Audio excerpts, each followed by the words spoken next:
Hi everyone, in today's I'm gonna explain to you how to connect Steam to Discord. So basically what you're gonna have to do is simply go to discord.com and then simply log into your account.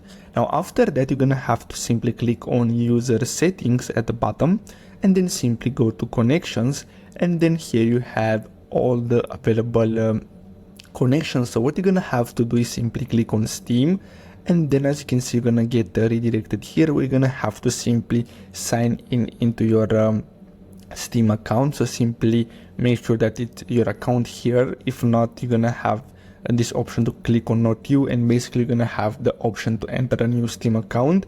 Then simply click on sign in, and basically as you can see connected your Steam account to Discord. So basically now I have my Steam account connected to my Discord, and as you can see basically I can display this on my profile, and as you can see you have here different options. So basically that's all you have to do in order to connect Steam to Discord. I really hope you found this video helpful. Don't forget to like and subscribe, and I'll see you in the next video. Thanks for watching.